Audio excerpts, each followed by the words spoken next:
Hey everyone, Maya here from MaiStoryBook and welcome back to today's interactive read aloud. Today I have a very sweet story about facing your fears, the power of hope, and the power of books.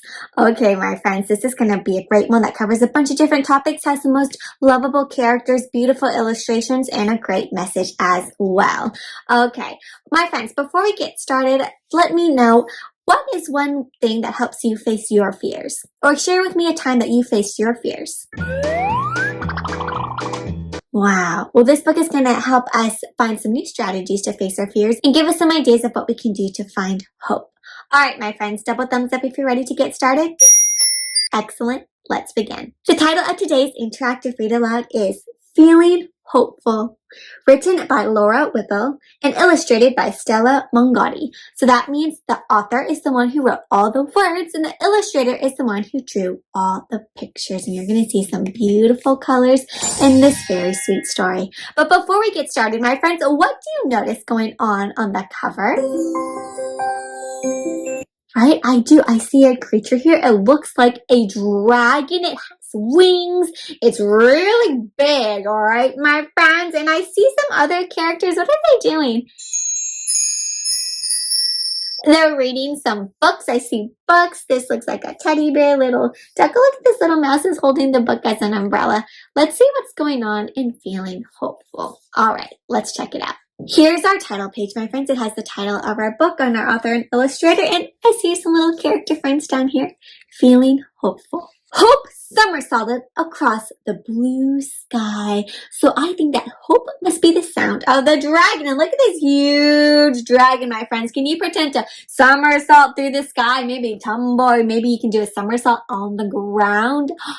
Wow. Hope somersaulted across the blue sky. His scales shone in the warm sunlight, and the clouds happily bobbed after him. Bobbed like a cloud, up and down, up and down.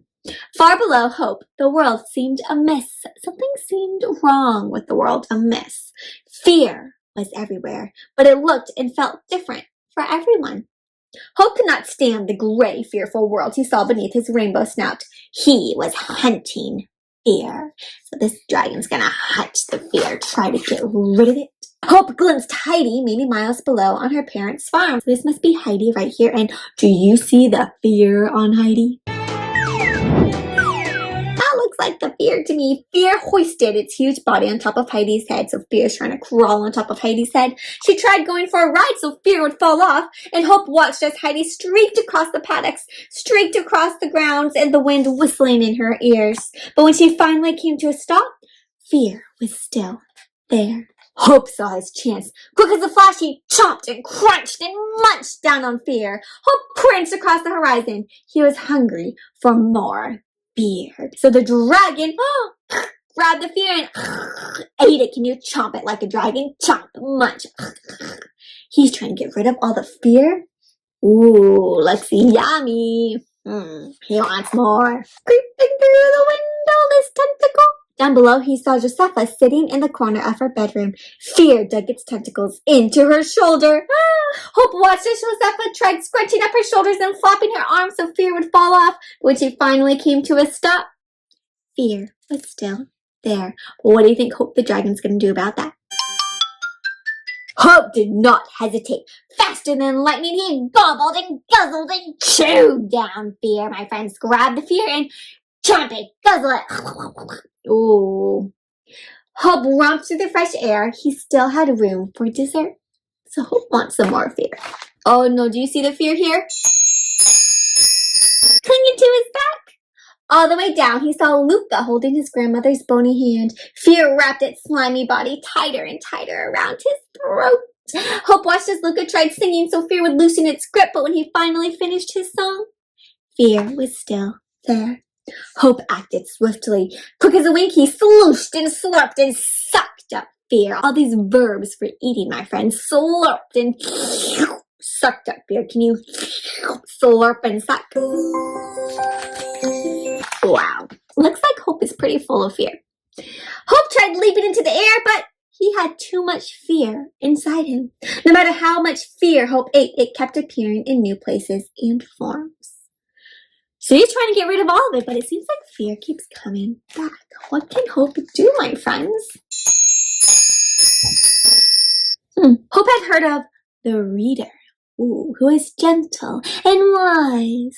The Reader lived in a special habitat, filled with shelves and shelves of bundled paper magic. I think we might call those books. The Reader would know what to do. Hope felt a little uneasy in this calm, quiet space, but as they shared a long stare, Hope knew he could trust the Reader. The Reader went to fetch a special story. It was time for Hope to release all of the fears inside him, because even a mighty dragon cannot carry so much fear alone. So as the Reader opened his book and began to read, Hope let go. As the words poured out of the Reader's mouth, Hope allowed fear to pour out too. Tears of fear ran down his scaly face and into the pot below. So reading the books is one way that Hope is able to release the fear and get rid of fear. Hope didn't stop crying until the Reader had finished his story. Goblins screech, centaurs whomp, but brave dragons let fear out by crying, explained the Reader. Fear swam around and around in the pot, raging that it had been trapped. They had caught fear, but what were they to do with it now? So what are they going to do with the fear now that it's in the pot? What would you do with it, my friends? Slowly and carefully, the Reader poured Heidi's fear onto a blank book. So she's pouring the fear into a book. As fear hit that bundled paper magic, it bloomed into wonderful written words. Hope watched in awe as the Reader quietly repeated his work for Josefa and Luca's fears. Hope wondered why the Reader couldn't do this for all the fear out there right now. But fear appeared in many forms, and for each child to overcome their fear, they first needed hope. So before you can get over your fear, sometimes you need some hope that you can get rid of that fear, my friends. Hope had a lot more work to do, but now he didn't have to do it alone. I'll be seeing you soon, Hope, said the Reader as he bid him farewell. And with a snort of delight, Hope wished away to deliver the books to the children. So, my friends, is there a special book that helps you when you feel scared? Books can help you face your fears. You might have different fears about maybe riding a bike, going to school for the first day, but guess what, my friends? There's a book for that can help you feel hope and get rid of those fears. It would take them many moons to fully understand their stories, but for now, the wise written words gave the children comfort. Way up high, Hope looked down and spied more fear, but with each page the children turned, there was a little less. Books are very powerful, my friends. Hope set off again to help even more children, and as he frolicked, he played through the heavens. Hope felt light and free, for he knew that fear could never fly so high. And there's a Reader coming after him. Let me help you. The end, my friends.